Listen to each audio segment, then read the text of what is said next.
Ya, recapitulando todo lo que les mencioné. Entonces, tratamiento para la insuficiencia cardíaca. ¿O qué es la insuficiencia cardíaca? Es el corazón que no tiene la capacidad suficiente para bombear la sangre. ¿Ok?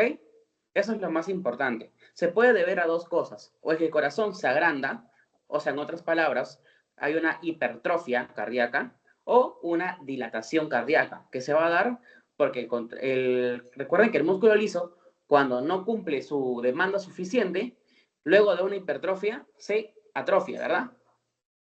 Entonces, una insuficiencia cardíaca conlleva dos cosas, o a una hipertrofia o a una atrofia.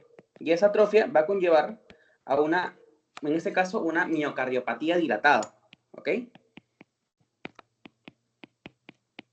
Y luego de todo ese proceso, conlleva la que es la insuficiencia, ¿ok?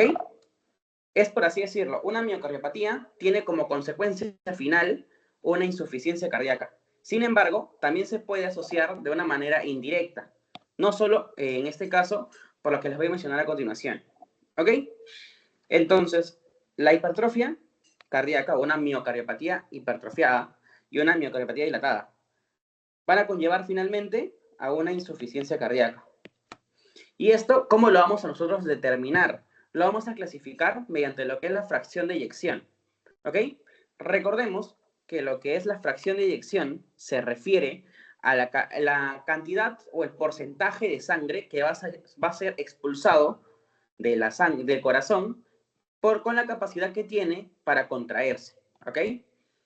Por ejemplo, en una contracción hipertrofiada o en una miocardiopatía hipertrofiada, nos menciona que en este caso el corazón va a ser capaz de contraerse. Sin embargo, no va a tener el suficiente volumen de sangre. En cambio, a comparación de una miocardiopatía dilatada, que se asocia con un aumento en lo que es el volumen sistólico, porque va a ser, tu corazón va a ser así, pues. Vamos a ponerlo así. Imaginemos que ese es tu ventrículo. ¿Qué va a haber? Va a haber un aumento en el volumen sistólico, ¿verdad? Sin embargo, como va a estar dilatado, va a tener menos cardiomiocitos, no va a contraerse suficientemente. Entonces, acá estaría alterado la contracción. ¿Ok? Ahora, la miocardiopatía dilatada y hipertrofiada van a ser importantes porque esto va a conllevar a una insuficiencia cardíaca. Sin embargo, no son las únicas causas, sino también, acá se mencionan, una hipertensión crónica, valvulopatías, ¿ok? Cuando hablamos de valvulopatías, hablamos de alguna alteración a nivel de las válvulas mitral, aórtica, pulmonar, y sabemos que las más importantes y las que son con mayormente afectadas es la mitral y la aórtica, ¿ok? Entonces, ¿qué quiere decir esto? Que no va a haber, por ejemplo, si hablamos de una insuficiencia o de una estenosis, a ver, hablemos de una estenosis. Cuando hablamos de una estenosis, yo me acuerdo, en otras palabras, porque se dice ¿no? Se abre, ¿ok? No va a haber una correcta apertura de las válvulas. Pongamos que no hay una correcta apertura de la válvula aórtica. No va a haber suficiente fracción de eyección, ¿verdad? Y entonces, como consecuencia, a pesar de que tu corazón tenga la sangre, nuestro organismo no lo va a sentir así. Porque como no va a haber suficiente oxígeno, bueno, suficiente sangre o no suficiente volenia, ¿qué quiere decir esto? Que van a haber detección de ello y va a promover un aumento de la presión arterial, como consecuencia, un aumento en la demanda de trabajo del corazón. ¿Ok? Y acuérdense, ¿cuál es la causa de una hipertrofia cardíaca? La más común es un aumento en la demanda de trabajo que puede ser causado por una hipertensión arterial. ¿Ok? Eso es muy importante.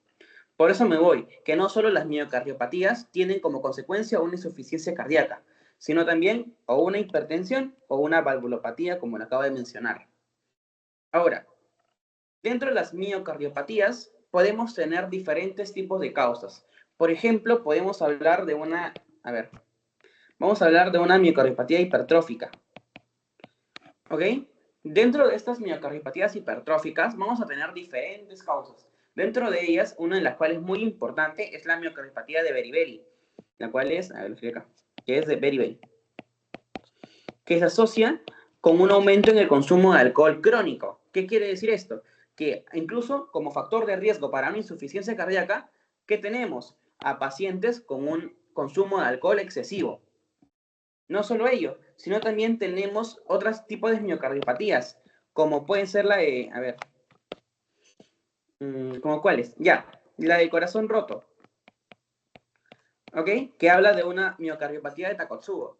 ¿Qué quiere decir esto? Que no solo el consumo de alcohol excesivo te provoca una miocardiopatía que finalmente va a conllevar o desencadenar en una insuficiencia cardíaca, sino también la enfermedad de Takotsubo, o también llamada corazón roto, que nos habla de que va a haber el exceso del estrés te provoca un aumento de lo que es la demanda de trabajo, ¿ok? Y eso te va a promover finalmente a lo que es una miocardiopatía. ¿Causado por qué? Por el estrés excesivo. ¿Ok? ¿Y a qué me quiero mencionar o por qué menciono tantas patologías? Es que vamos a tener que dentro de un subtipo vamos a tener diferentes factores de riesgo. ¿Como cuáles? Lo que les mencioné acá. El alcohol excesivo. Acá, el estrés excesivo y descontrolado. ¿Ok? Entonces, por ello menciono lo que son miocardiopatías. Dentro de las toxinas, podemos ver simplemente cuando hablamos de toxinas, hablamos de cierto daño directo dentro de la célula. ¿Ok? Y dentro del daño de la célula, pongamos lo que lo voy a explicar más adelante, cómo se produce. Cuando hablamos de un daño directo a la célula, podemos mencionar acá, a ver, ¿qué pasa si tenemos un daño a nivel de lo que es el ventrículo izquierdo? Tenemos un daño acá. ¿Qué va a pasar con el corazoncito? Va a decir, por así decirlo, de un 100% de cardiomiocitos que van a ayudar a la contracción, no va a haber ese 100%, sino va a haber un 80, un 70%. ¿Ok? ¿Y qué nos va a querer decir esto?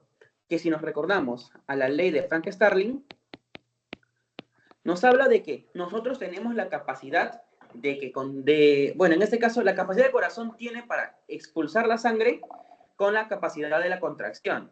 ¿Qué quiere decir esto? Que están ligados directamente el volumen sistólico con la capacidad contráctil del corazón.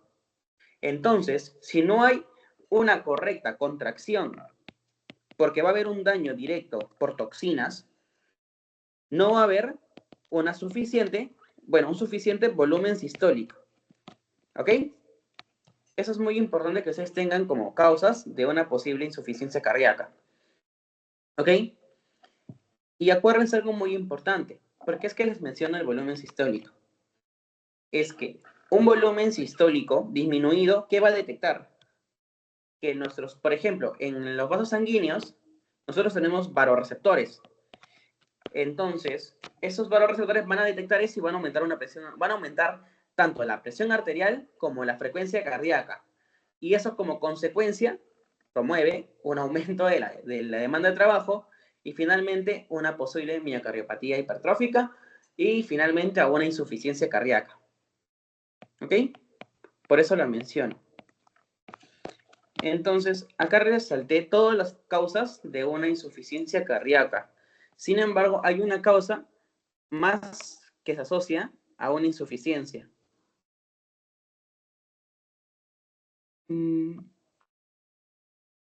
¿Qué pasó?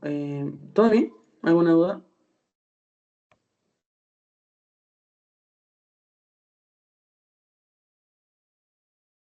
Ok, chicas.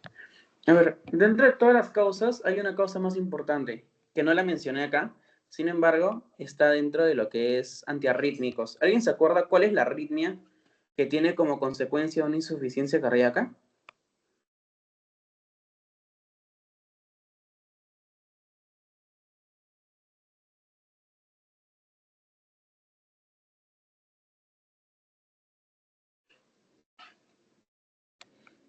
Ok, es la fibrilación auricular. Ok, es la fibrilación auricular. ¿Y esto por qué? Porque dentro de lo que es nuestra aurícula, si está hiperexcitada, va a estar contrayéndose tanto que no va a haber un cierre correcto o no va a haber una apertura correcta. ¿Qué va a pasar? Es que van a haber residuos a nivel de las válvulas. ¿Ok? Dentro de las válvulas van a haber residuos, a ver, vamos a ponerlo acá. Residuos de lo que son flujo, bueno, en esa sangre. que va a estar ahí. Entonces, de estar en un flujo laminar, se va a pasar a un flujo turbulento. Va a promover lo que es una formación de trombos a nivel de lo que es las válvulas. Y eso finalmente promueve dos cosas. Promueve una posible ACV o posibles daños a nivel orgánico. Es por eso que nosotros, como primera línea para fibrilación auricular, o el primer paso para una fibrilación auricular, es primero darle antiagregantes. Antiagregantes o anticoagulantes. ¿Con qué finalidad? De evitar como disminuir el riesgo de que se formen esos trombos.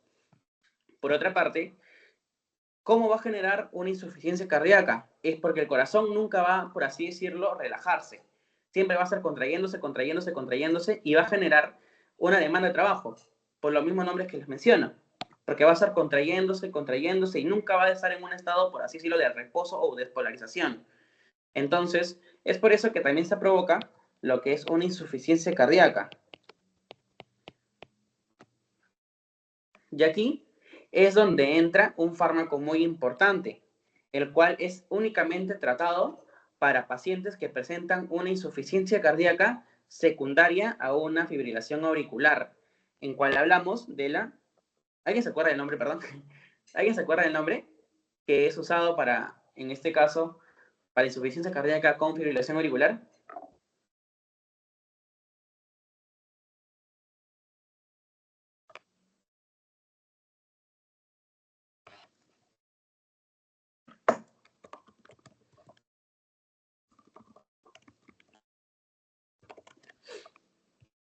Ya, acá les menciono. Para tratar la fibrilación auricular con lo que es la insuficiencia cardíaca, solo hay un fármaco, el cual es la digoxina. ¿Y esto por qué? Porque la digoxina tiene dos efectos muy importantes. Tiene el efecto de inotropismo positivo y cronotropismo negativo, ¿ok? ¿Y qué quiere decir esto? Que en este caso, nosotros vamos a tener la capacidad correcta de contraer el corazón, sin embargo, no vamos a promover lo que es un aumento de la frecuencia cardíaca. O sea, en otras palabras, ¿por qué usamos esto en fibrilación auricular? Con la finalidad de regular la frecuencia cardíaca sin dejar de que el corazón siga siendo contraído, o sea, siga estando contrayéndose para satisfacer las demandas de otros órganos. ¿Ok? Y es por eso que se usa la digoxina únicamente en pacientes con fibrilación auricular secundaria, bueno, una insuficiencia cardíaca secundaria a una fibrilación auricular. ¿Ok? Entonces, ¿eso todo claro, chicos? ¿Me confirman, por favor?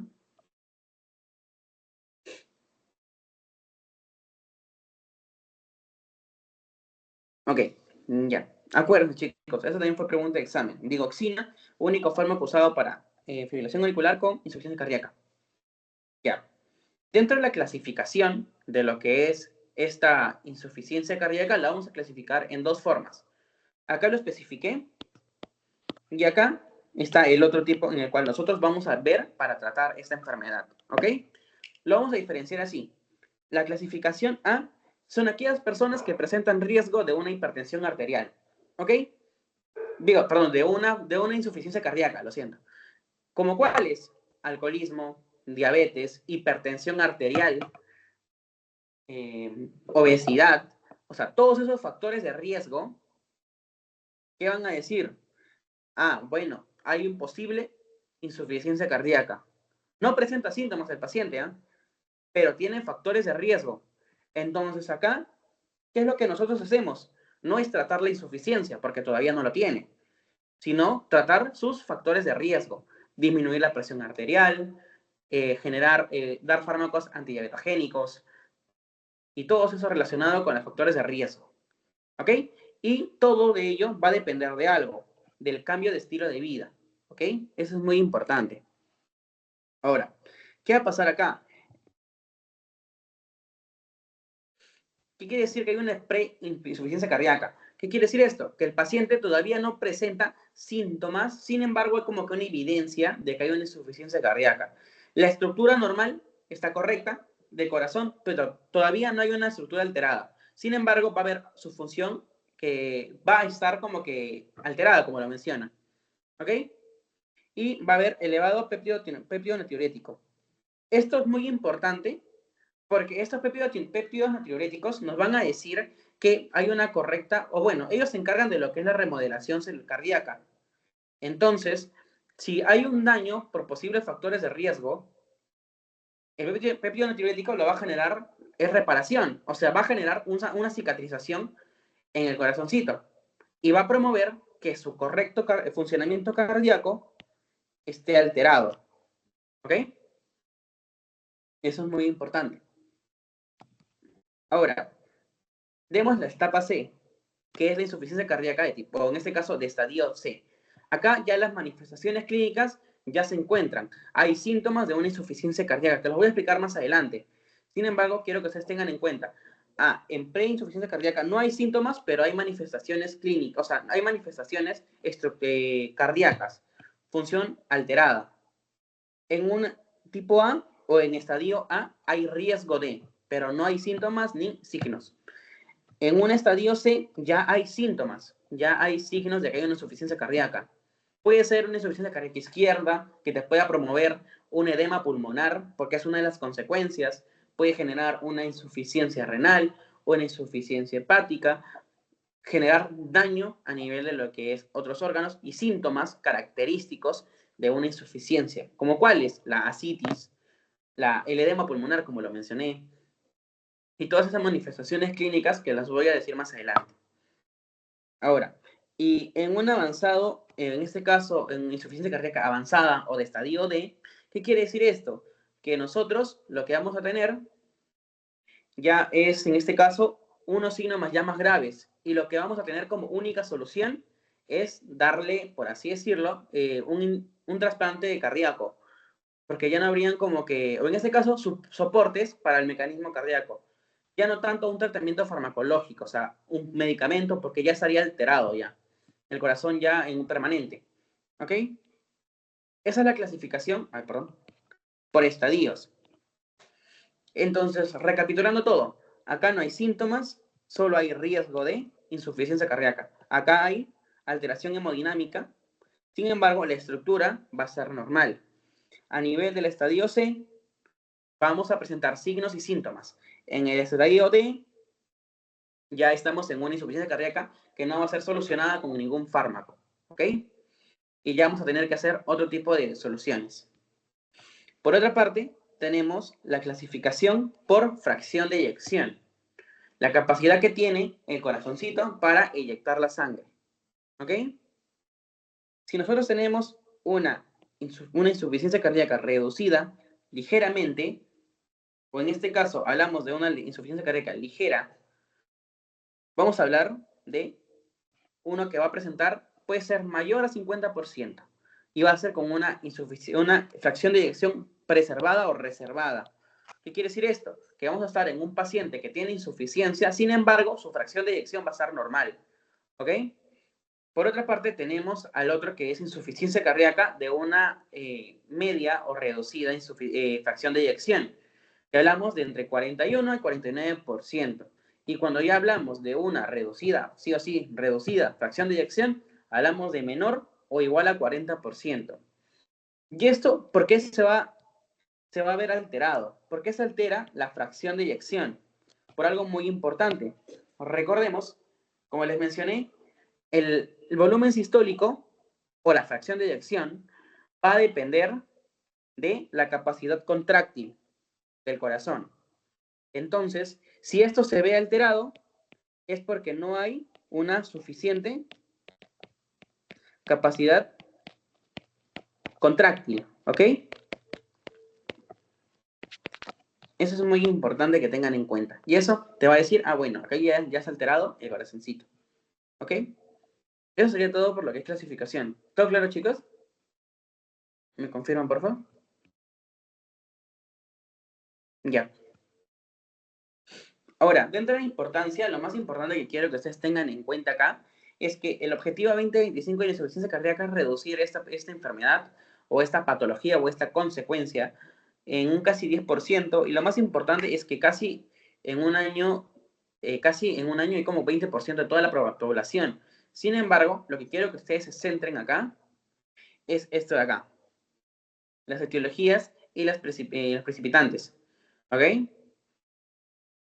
Dentro de ello vamos a tener precipitantes que son, por así decirlo, las causas probables de una insuficiencia cardíaca congestiva, que hablamos de los dos ventrículos, perdón, de las dos válvulas, perdón, de las dos bombas cardíacas, ¿ok? De la bomba izquierda, bomba derecha. Podemos ser infecciones. Dentro de ellas podemos hablar de miocarditis. Ciertas miocarditis pueden ser específicamente el más común o el agente más común que afecta a una miocardiopatía infecciosa es el virus del Coxsackie del grupo B. ¿Ok? Dentro de ello también tenemos dietas y medicamentos. ¿Y eso por qué? Porque acuérdense, un consumo mayor de grasas, mayor de sal, predispone a un aumento de la frecuencia cardíaca y un aumento en la presión arterial. Y eso te promueve un aumento en la demanda de trabajo. ¿Ok? Todo va a concluir a un aumento en la demanda de trabajo. Ahora, ¿por qué la anemia? Porque si no hay hemoglobina, no hay capacidad de transportar el correcto oxígeno. ¿Ok? Y si no transportamos el correcto oxígeno a nivel de nuestro organismo, vamos a tener un estado ligero de hipoxia o isquemia. ¿Ok? Perdón, de hipoxia. ¿Ok? En ciertos órganos, e incluso en el corazoncito. ¿Y eso qué nos va a decir? Que nosotros tengamos que promover un aumento en esa frecuencia cardíaca para satisfacer el oxígeno necesario en los demás órganos. ¿Ok? Y dentro de ello también hablamos de la tirotoxicosis. Cuando hablamos de una tirotoxicosis, hablamos de una enfermedad que va a promover una alteración en el corazón. Dentro de ello hablamos de una tirotoxicosis miocárdica.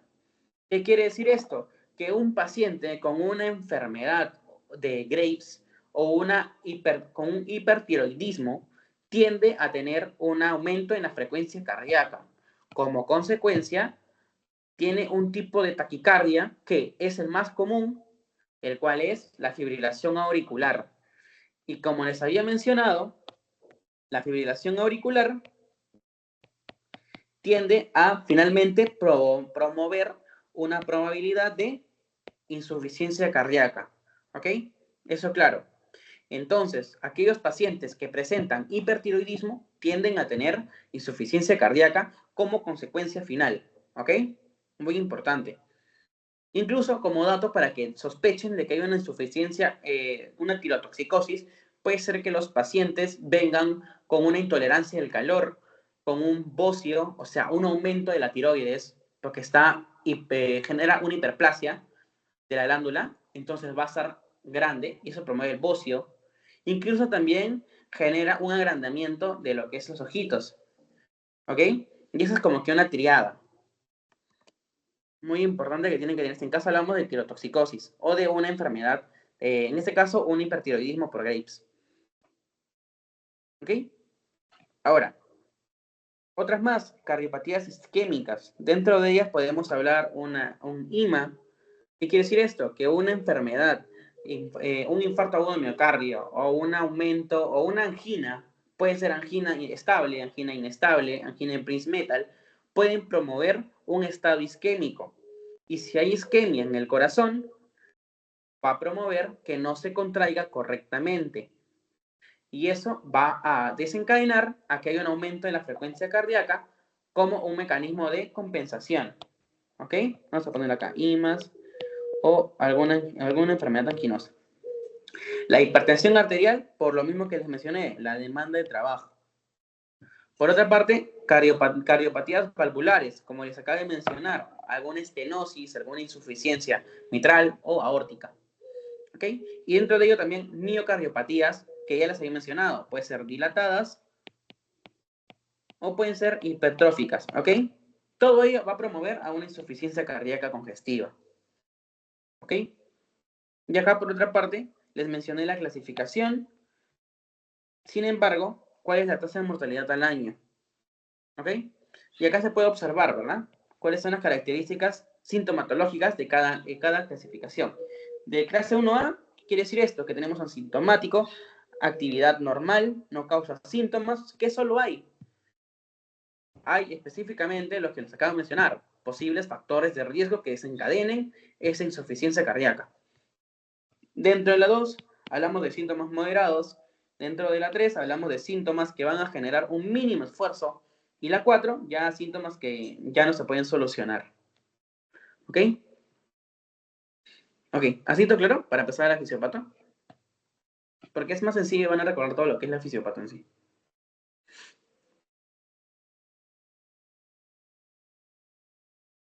¿Todo claro?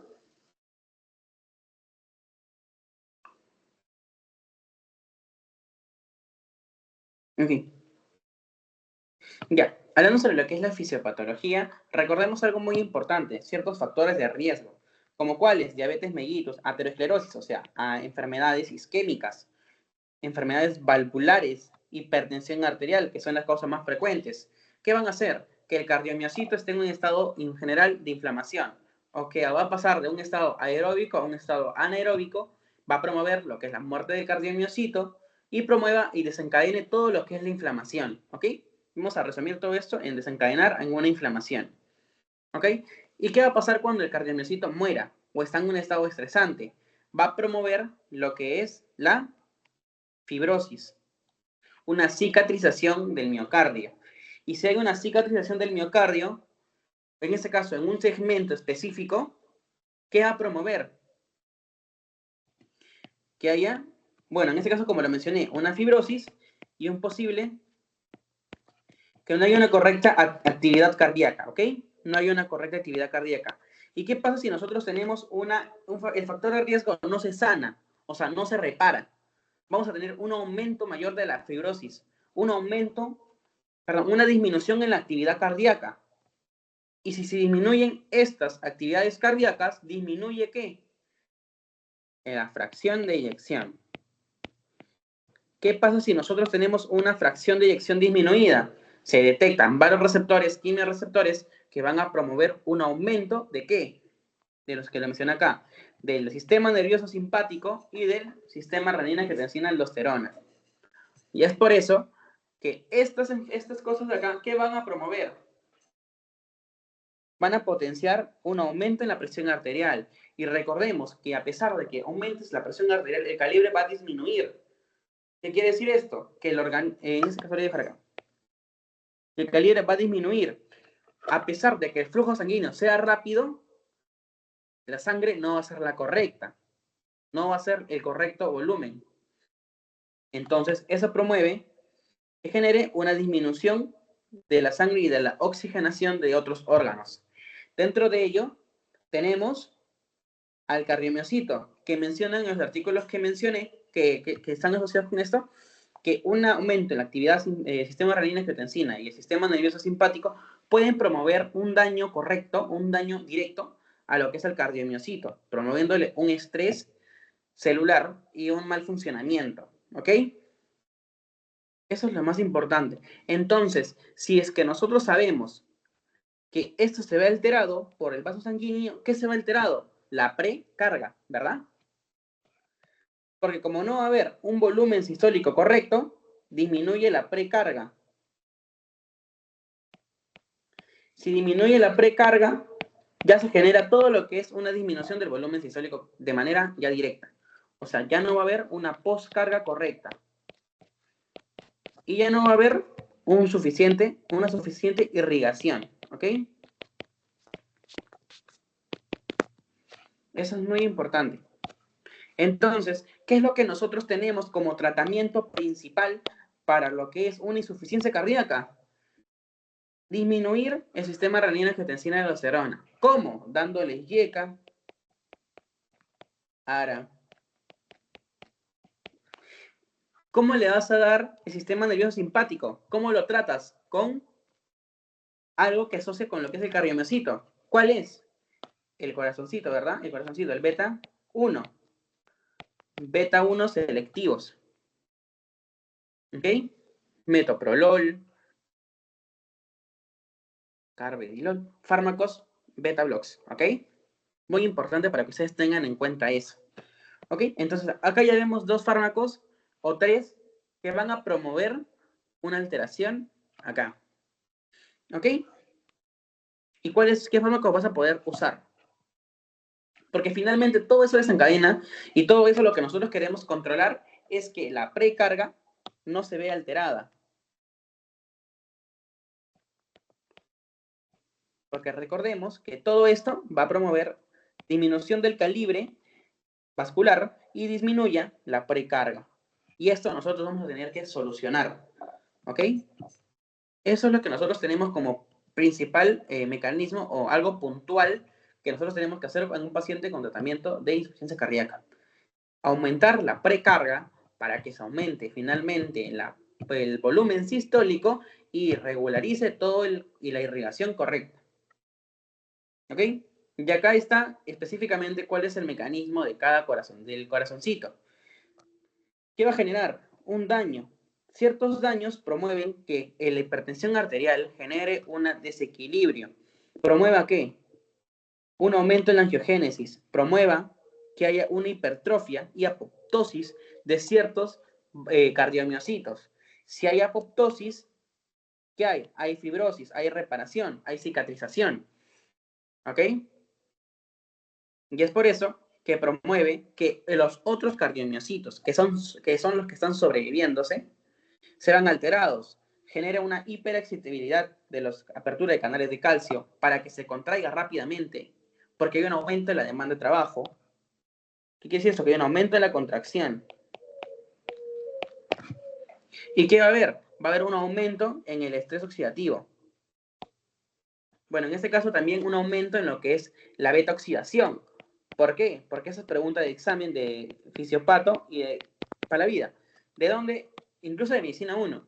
¿Qué fármacos son? Bueno, en este caso, ¿de dónde origina su mecanismo o su función mitocondrial cada corazoncito? Va a depender de los ácidos grasos, dependiendo de la beta-oxidación. ¿Ok? Es importante. Beta-oxidación asociado siempre a lo que es el cardiomiocito. Es por eso que tiene sí o sí siempre esa actividad permanente. ¿Ok?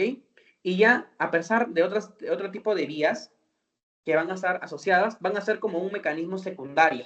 Sin embargo, el mecanismo primario del mecanismo del corazoncito es la beta-oxidación. ¿Ok? Va a aumentar esto y va a aumentar el ATP finalmente. Si aumentas el ATP, aumenta la energía. ¿Con qué finalidad? De aumento de la síntesis proteica y aumento de la función cardíaca. Y si aumentas la síntesis proteica, ¿qué promueves? Una hipertrofia, ¿verdad? Porque recordamos que adaptación celular, la síntesis proteica, promueve un aumento en el tamaño celular, que es hipertrofia cardíaca.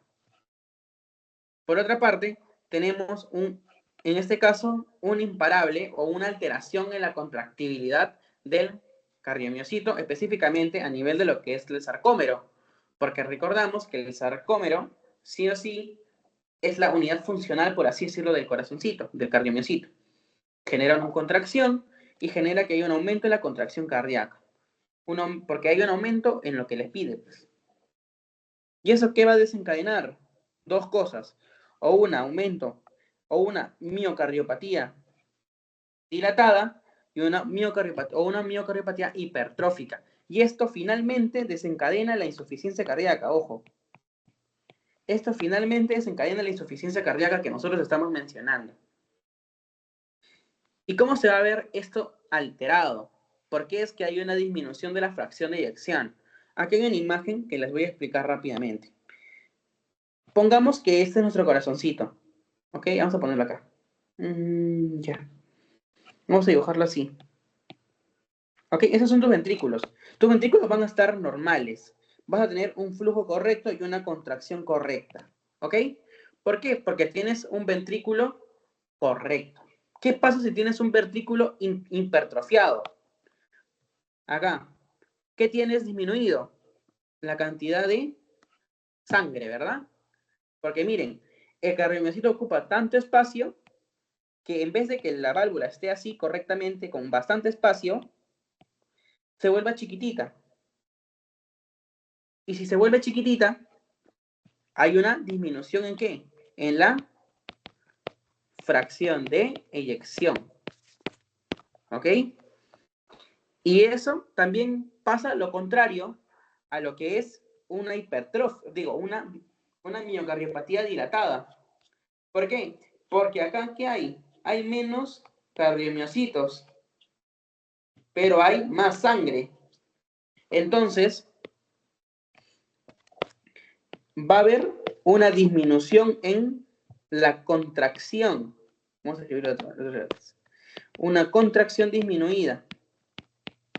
Y si la contracción está disminuida, si acá hay un 100% de sangre, no todo va a salir.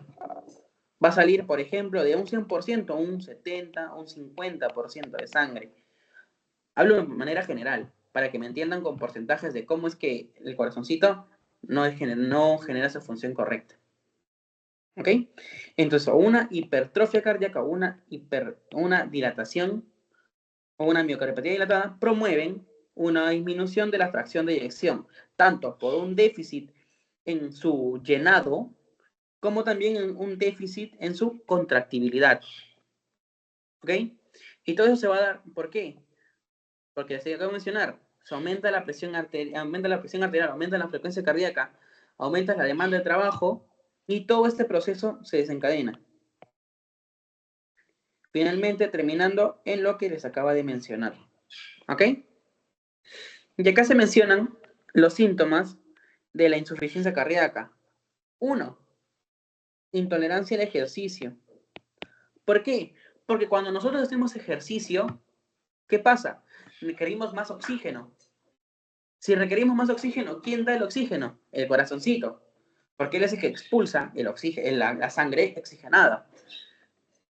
Si tienes una intolerancia es porque hay un déficit de oxígeno a nivel del músculo y a nivel de todos los músculos. ¿Ok? Va a haber una resistencia a la insulina por el mismo daño. A nivel del riñón va a haber una disfunción renal. Es por eso que si hay una disfunción renal, ¿qué va a haber? Un desequilibrio. Va a haber un desequilibrio y una posible formación de edemas. ¿Ok? Es por eso que una de las características principales de una insuficiencia es la formación de edemas. ¿Ok? Tanto un edema y una insuficiencia renal. ¿Ok? Y si se daña el riñón, ¿qué pasa con la presión arterial? Genera un aumento. Porque el riñón, recuerdan que tiene sistema renina-angiotensina-aldosterona. Si está dañado o insuficiente, se activa indirectamente y rápidamente el sistema renina-angiotensina-aldosterona. Potencia la presión arterial y promueve un aumento más, incluso el doble de aumento del corazoncito. O sea, genera un daño aún peor. ¿Ok? Por otra parte, acá están los tratamientos que nosotros les había mencionado. ¿Ok?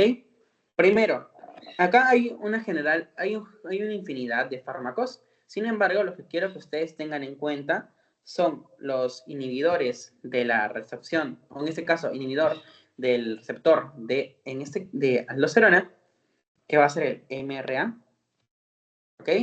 Los ARA2, los YECA y los beta-blocks. Son los 4 fármacos que quiero que ustedes tengan en cuenta, muy importantes. ¿Y cómo van a ser todos estos fármacos? 1. A nivel sistémico, van a evitar la vasoconstricción. ¿Ok?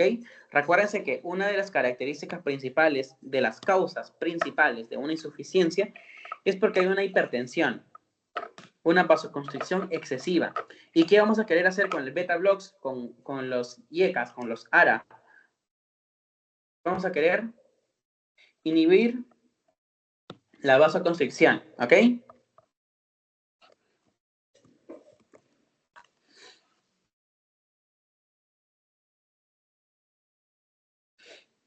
Y eso vamos a hacerlo con ¿cuál? Con los YECA, los ARA, los BRA, que son también los antagonistas, ¿ok? Los MRA a nivel del riñón, ¿qué van a querer hacer? Acuérdense algo, cuando hay un daño a nivel del riñón, hay la activación ¿de qué? Del sistema renina-angiotensina-aldosterona. Si se activa ese sistema renina-angiotensina-aldosterona, promueve no solo el aumento de la presión arterial, sino también la activación de la aldosterona, como el mismo nombre dice, con finalidad de reabsorber el sodio y potenciar aún más lo que es la presión arterial, disminuyendo la precarga. Entonces, como tratamiento, vamos a tener que disminuir o corregir esta precarga. Corregir. ¿Ok? ¿Y cómo? 1. Beta blocks disminuyendo de manera sistémica. Los YECA, que van a inhibir a la enzima convertidora de angiotensina. Los BRA, los ARA. En este caso, los antagonistas de los receptores, también de los mineralocorticoides, que son los MRA. ¿Ok? Todos los fármacos van a evitar que haya una disminución de la precarga. Finalmente, corregir ese daño y solucionar la insuficiencia cardíaca o no empeorarla. ¿Ok? A nivel del daño mitocondrial o daño celular, ¿qué vas a bloquear? Los receptores que van a promover un aumento en la contractibilidad, aumentando la frecuencia cardíaca. ¿Ok? Evitas esto. Incluso, eso vas a hacerlo con los beta blocks. ¿Ok? Lo más importante, los primordiales. Los demás no son tan interesantes. ¿Ok? Y los SGLT2, acuérdense que los SGLT2 solo van a ser usados como tratamiento si en caso el paciente tiene diabetes. Y como han visto, a nivel de lo que es antidiabetogénicos, vamos a tener dos cosas que hacer SGLT2. El SGLT2 es un cotransportador que depende de dos cosas. ¿Alguien se acuerda que qué? ¿O cuáles son la función del SGLT2?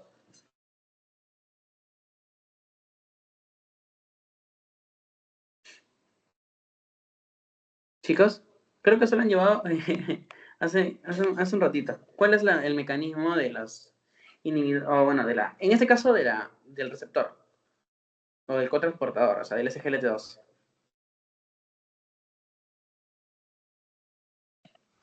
Ok, reabsorben glucosa, sin embargo necesitan de algo más para que ingresen, porque es un cotransportador, depende de otra molécula, y esa molécula es el sodio. ¿Qué quiere decir esto? Que por cada glucosa que ingresa, por el SGLT2 ingresa un sodio, ¿ok? Eso es muy importante. Entonces, si tú inhibes esto, tratas la diabetes y tratas en este caso, el aumento o la reabsorción de sodio, ¿ok? ¿Y eso con qué finalidad? De que no generes un estado de aumento de la frecuencia cardíaca, ¿ok? Eso es lo más importante, creo que yo. Por otra parte, también tenemos otros fármacos que van a ir directamente a la taquicardia. Los beta blocks bloquean la frecuencia cardíaca. Y la ivabradina, que la ivabradina va a actuar dentro de antiarrítmicos, la clasificación 1A, creo. Sí. No, perdón. La clasificación 0, que va a bloquear a los receptores FANI a nivel del corazoncito. O sea, en otras palabras, va a evitar el potencial de acción, ¿ok? O disminuye. Lo disminuye. Finalmente, disminuyendo la frecuencia cardíaca o la taquicardia. ¿Ok? Incluso mencionamos acá, miren.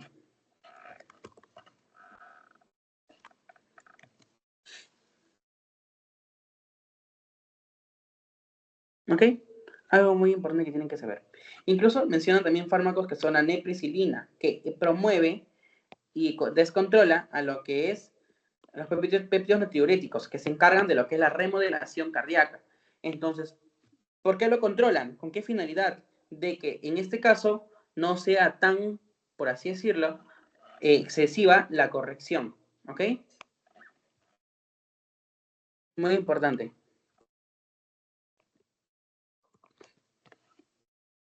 Ok, esos serían todos los targets, así como que de manera general y los más importantes. Por otra parte, ya vamos a lo que son indicaciones, o sea, para irnos más céntricos. ¿Cuáles son las características que les mencioné acá? de una insuficiencia cardíaca izquierda y derecha. De una insuficiencia cardíaca izquierda vamos a tener todo lo que tenga que ver con gasto cardíaco disminuido. ¿Y eso qué va a promover? Si hay menor gasto cardíaco, una intolerancia al ejercicio. Si hay una congestión pulmonar, debido a que hay un menor flujo sanguíneo,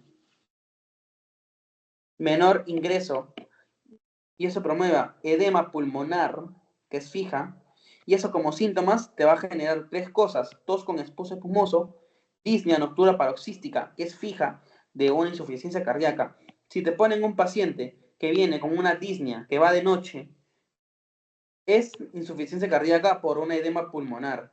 Porque acuérdense que el edema pulmonar cardíaco o cardiogénico es el más frecuente a nivel pulmonar. ¿Ok? Eso es muy importante. Y la ortopnea se refiere a una dificultad al respirar, incluso cuando estás echadito. ¿Ok? ¿Y esto por qué? ¿Por qué es que se da todos esos síntomas? Porque como no va a haber una correcta, en este caso, un correcto flujo sanguíneo, va a haber menor oxígeno. Menor oxígeno en nuestro organismo. ¿Ok? Y ese menor oxígeno en nuestro organismo y más CO2 promueve daño y un desequilibrio. Y esto como un mecanismo compensatorio que va a generar estos síntomas de acá. ¿Ok? Una disnea, una dificultad, un daño a nivel de lo que es respirar. ¿Ok? Por otra parte, tenemos que va a haber un intercambio gaseoso alterado, porque les acabo de mencionar, menor oxígeno y mayor CO2. ¿Qué quiere decir esto? Que vamos a tener cianosis. ¿Qué quiere decir? Que nuestro cuerpo va a volverse más azulito. ¿Por qué? Porque vamos a tener menor oxígeno.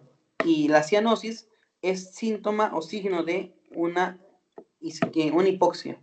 ¿Ok? Por otra parte, tenemos los síntomas de una insuficiencia cardíaca derecha. Acá tenemos cosas que son congestiones a nivel hepático, gastrointestinal y a nivel del estómago, a nivel abdominal, perdón. Acuérdense algo muy importante, ¿eh? La insuficiencia cardíaca derecha tiene como consecuencia congestión hepática, congestión del tracto gastrointestinal. Sin embargo, ¿cuál es la causa principal de una insuficiencia cardíaca derecha? Es la insuficiencia cardíaca izquierda. ¿Ok? Es la causa más frecuente. ¿Cuáles son ellos? Primero, el edema. ¿Por qué? Porque hay un menor flujo sanguíneo y al menor flujo sanguíneo promueves todo lo que es la formación o el desequilibrio entre la presión hidrostática y oncótica. Y eso te promueve edemas y ascitis, que es el líquido abdominal a nivel de nuestro estómago, ¿ok? Perdón, de nivel abdominal, pues. Vas a ver que las personas van a ser como que más gorditas y van a tener esa capacidad de palparlos y vas a sentirlos como que se hunden, ¿ok? Y aparte de ello, congestión en el tracto gastrointestinal, que se va a generar tres síntomas muy importantes: la pérdida ponderal, la anorexia y algo muy importante, la disfunción gastrointestinal. Son cosas muy importantes que tienen que saber, ¿ok? Y acá mencioné al costadito las causas frecuentes de cada insuficiencia. De la causa derecha, la principal, ya les mencioné, insuficiencia cardíaca izquierda, ¿ok? Enfermedades pulmonares primarias. Incluso una de las más frecuentes puede ser la embolia pulmonar, causado secundario a un trombosis venosa profunda. ¿Okay? Por otra parte, tenemos las causas de una insuficiencia cardíaca izquierda. Las más comunes, valvulopatía mitral o aórtica, que son las más frecuentes. Enfermedades primarias del miocardio, una hipertensión sistémica y una miocardiopatía isquémica, que ya les expliqué más adelante. ¿Ok? Incluso acá hay un grafiquito para que entiendan cuál es la diferencia entre las características de una insuficiencia cardíaca izquierda. Disnea nocturna paroxística, datos de congestión pulmonar, cianosis a nivel de las extremidades, porque es donde es más difícil de irrigar el organismo. Ortopnea, dificultad al respirar, disnea de esfuerzo, taquicardia, como compensación a la disminución del oxígeno. Esos serían los síntomas comunes, ¿ok? Ahora, yendo directo a lo que es el tratamiento, Lo vamos a diferenciar, como ya les mencioné, los fármacos a las familias farmacológicas, pero acá no hay fármacos específicos, aparte de la digoxina, ¿ok? Y la ibradina. Los demás son fármacos así generales. Vemos acá las etapas que les acabo de mencionar. La etapa de alto riesgo, que se clasifica en etapa A y B. ¿Qué le vamos a dar acá? Acá está, mire. Vamos a tratar vamos a tratar todos los factores de riesgo y vamos a modificar el estilo de vida. Si en caso el paciente viene con diabetes de tipo 2, le damos inhibidores del SGLT2. ¿Por qué? Porque generan un efecto antiarrítmico, en ese caso, disminuye la arritmia, disminuye la presión arterial y disminuye la glucosa, o sea, 2 en 1. ¿Ok? También puedes tratar los otros riesgos, hipertensión arterial, enfermedad isquémica, obesidad, y en este caso también se puede hacer con las vacunaciones. ¿Ok? Eso es en un estado B. En un estado B, hablamos de una enfermedad estructural del corazón sin síntomas, sin signos, como les dije, sin signos, sin síntomas, pero tiene previas, ¿ok? Acá, ¿qué le tratamos? Lo tratamos si en caso la fracción de eyección está disminuida en un 40%, ¿qué le das? YECAS, ARAS y beta-blocs, ¿ok? Pero beta-blocs selectivos. Incluso puede ser pregunta de examen. ¿Qué fármacos, en este caso, qué antiarrítmicos o qué antihipertensivos no les puedes dar a un paciente si en caso también tiene asma? No le puedes dar beta blocs no selectivos, porque también generas broncoconstricción, porque disminuye la broncodilatación. ¿Okay? Beta blocs selectivos, beta 1, metoprolol, carvedilol, atenolol. Por otra parte, tenemos otros fármacos, YECAS o ARAS y SGLT2, ¿ok? Si en caso tiene diabetes, ojo. Si en caso tiene diabetes, muy importante. ¿Ok? Por otra parte, tenemos la clasificación de tipo C, que se va a clasificar dependiendo de su fracción de eyección. ¿Ok? Primero, si hay congestión.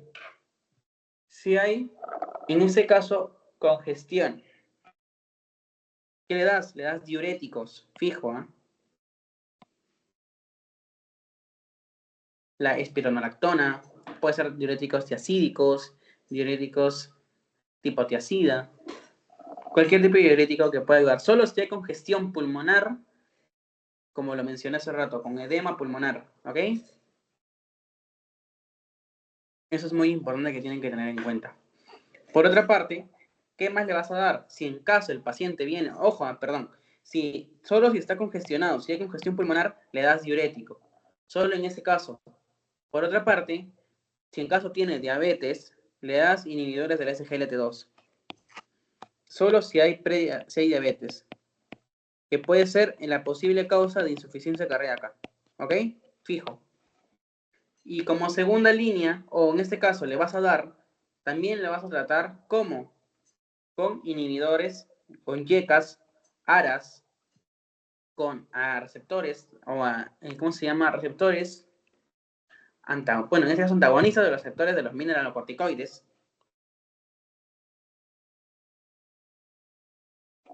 Con aparte de los SGLT2,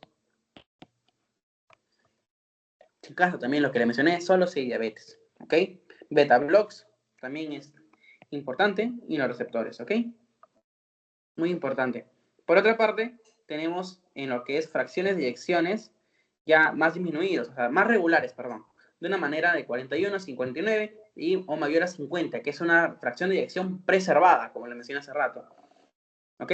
Acá simplemente le vas a dar diurético si está congestionado, tratas porque no hay una fracción de eyección disminuida, le vas a dar solo inhibidores SGLT2, como les dije, para diabéticos, y luego de ello, ¿qué le das? Le puedes dar YECAS, ARAS, inhibidores de los receptores de mineralocorticoides, como la mencioné, y beta blocks, ¿ok? Entonces, esa es la triadita que tienen que saber. Y algo que me faltó mencionarles, que es también fija de este examen. ¿Qué fármacos? Recordemos que vamos a dar todos estos fármacos, ¿verdad? Y dentro de la teoría de farmacología, antihipertensivos, ustedes van a tener algo muy importante, una triadita, un triangulito, en el cual te dicen que no puedes darle un ARA 2 junto a un YECA, ¿verdad? No le puedes dar. Imposible, imposible que le des eso. Sin embargo, hay dos excepciones muy importantes dentro de esta patología, que son dos fármacos. En este caso, claro, hay excepciones. Tú dices, es que estas dos familias no se pueden dar. Sin embargo, hay dos ARA2 o dos fármacos que sí se van a dar en pacientes con insuficiencia cardíaca junto a un YECA. Son dos fármacos y son preguntas de examen que me preguntaron a mí en el parcial y la continua. ¿Cuáles son los dos únicos fármacos ARA2 que se pueden combinar con los YECA? ¿Alguien se acuerda? ¿O alguien ha leído?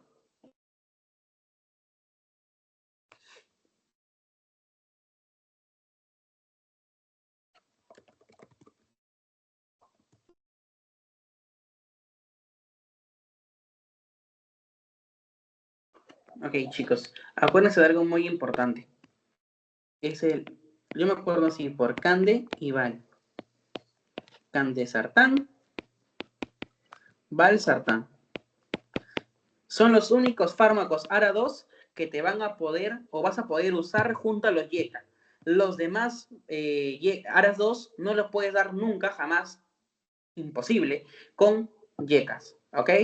Y solo en insuficiencia cardíaca, ojo, solo en una insuficiencia cardíaca, ¿ok?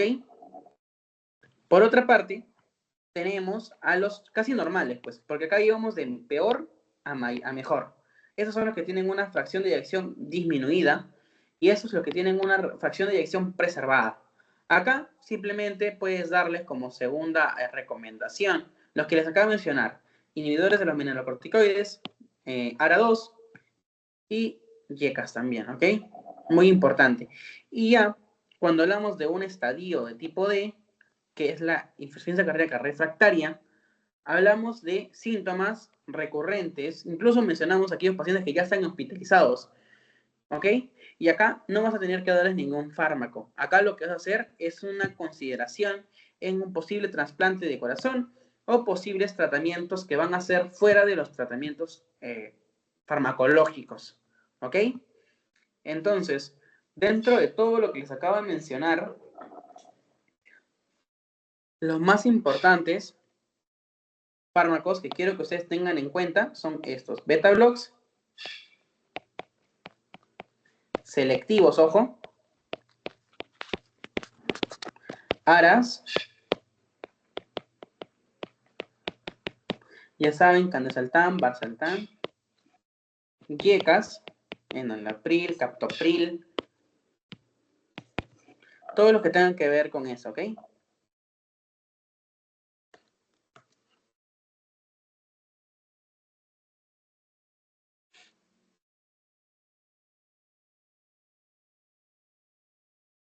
A ver, un momento.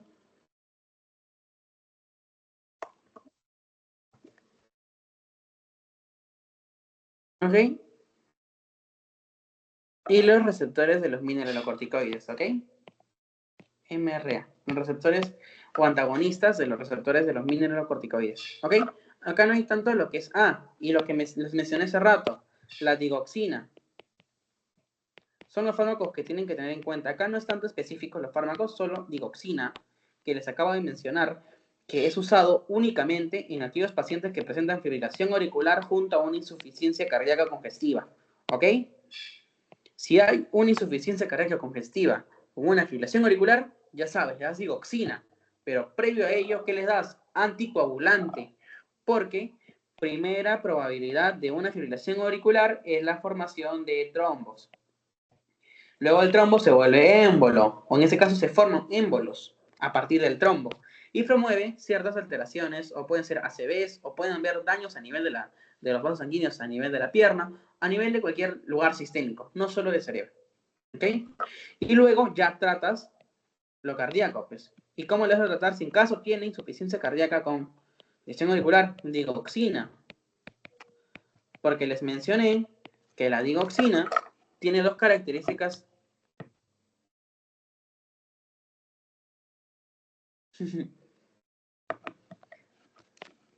Aparte de eso, acuérdate, digoxina, ¿por qué?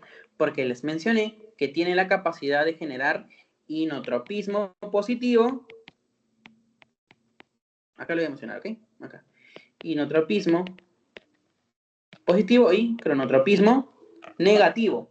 ¿Con qué finalidad? De que no haya un aumento en la frecuencia cardíaca porque ya tenemos una fibrilación auricular. Entonces, no le das ello para que no se, por así decirlo, para que el nodo sinusoide no se sobreexcite.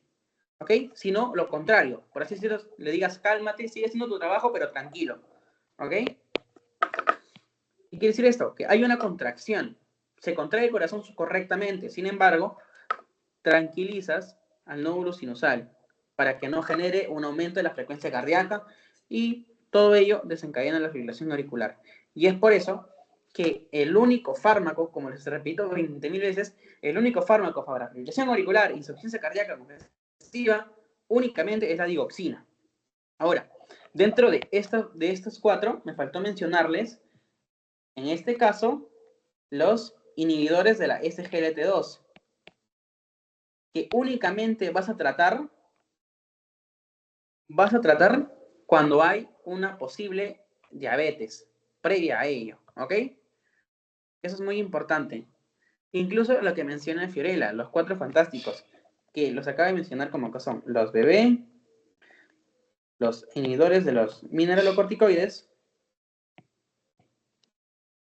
los inhibidores del SGLT2, si en caso, ojo, si en caso está con diabetes, y también los ARA, ¿ok?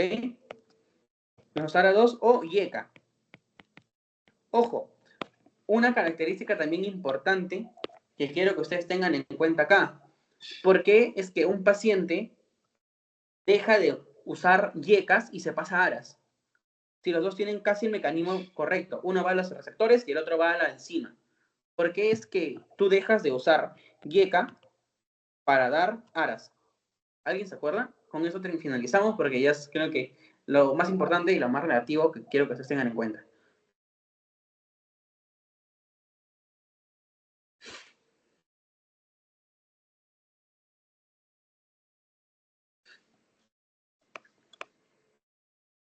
A ver, ¿esto por qué? Porque recordemos que vamos a tener 6 tipos de RAMs, ¿verdad? Y dentro de ellas vamos a tener únicas por crónica. C de crónica, ¿ok? De manera crónica, nosotros tenemos pacientes con YECA que tienden a tener la característica fija, que es una tos. ¿Qué quiere decir esto? Que a tu paciente tú le das YECAs y semanas después te viene con una tos y te dice, doctor, he venido con una tos que no sé por qué me pasa, y es de la nada que apareció esa tos, y eso se debe porque le das YECA. Y ahí es cuando dices, no, deja de usar YECA, mejor usa ARA, ¿ok? Y es por eso que le das, en vez de YECA le das ARAs, ¿ok? Es importante. Entonces, acá te acuerdas, bebés selectivos, narcoticoides, espinolactona, inhibidores del SGLT2, empagliflozin, canaliflozin, todos los que terminan en gliflozin o gliflozina, ¿ok? Inhibidores en los ARA2, todos los que terminan en sartán, y acuérdate de los dos importantes, Cande y valsartán. YECA, captopril y enalapril, no le vas a dar los dos juntos, ¿ah? Solo cuando yo les dije, solo cuando están esos dos. Sin embargo, los YECA también se pueden usar solo de una manera no tan crónica porque te provoca tos. Y es por eso que cambies, ¿ok? Chicos, entonces, creo que eso sería todo. Sí, porque en realidad es lo más importante. Entonces acá son las referencias bibliográficas. Y si en caso tienen alguna duda, me avisan, porfa.